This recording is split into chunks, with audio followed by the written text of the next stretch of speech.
Jerusalem, Prime Minister Benjamin Netanyahu's opponents on Wednesday announced they have reached a deal to form a new governing coalition, paving the way for the ouster of the longtime Israeli leader.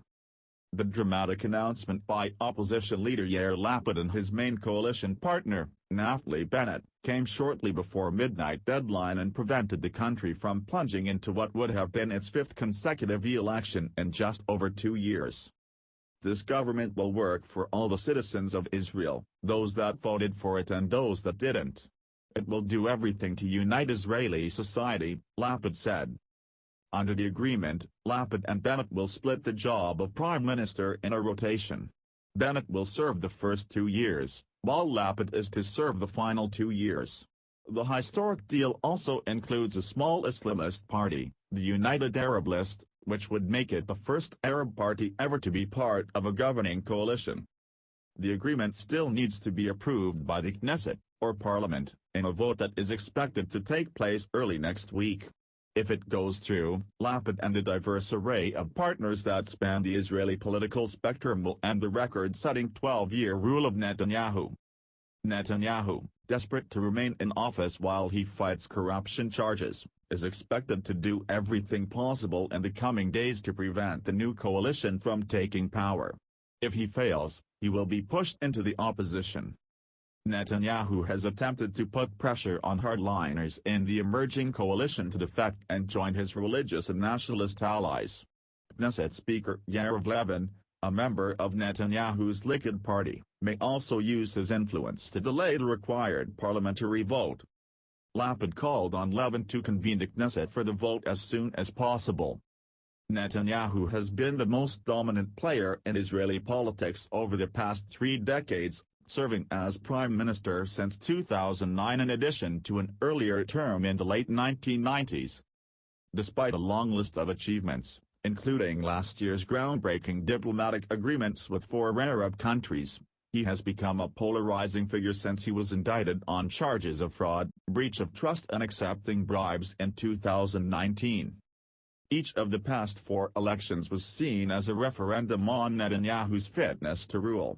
And each ended in deadlock, with both Netanyahu's supporters as well as his secular, Arab and dovish opponents falling short of a majority. A unity government formed with his main rival last year collapsed after just 6 months.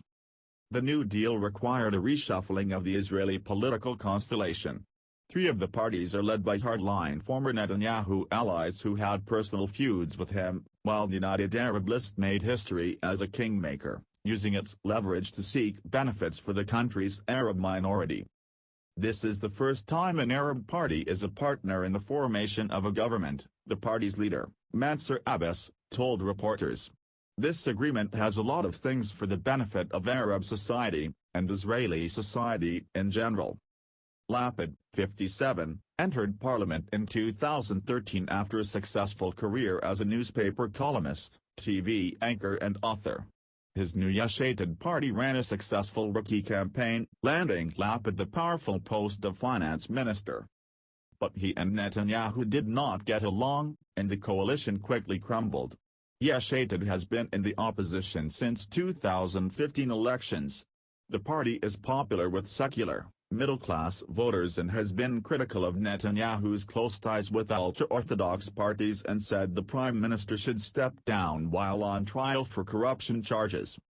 Bennett, meanwhile, is a former top aide to Netanyahu whose small Yamina party caters to religious and nationalist hardliners. Bennett was a successful high-tech entrepreneur and leader of the West Bank settler movement before entering politics. It is far from certain that their coalition will last that long.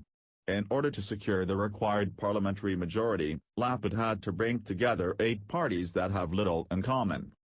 Their partners range from a pair of dovish, left-wing parties that support broad concessions to the Palestinians to 3 hardline parties that oppose Palestinian independence and support West Bank settlements. Lapid's Yesh Atid and Blue and White, a centrist party headed by Defense Minister Benny Gantz, and the United Arab List are the remaining members. The coalition members are hoping their shared animosity to Netanyahu, coupled with the agreement that another election must be avoided, will provide enough incentive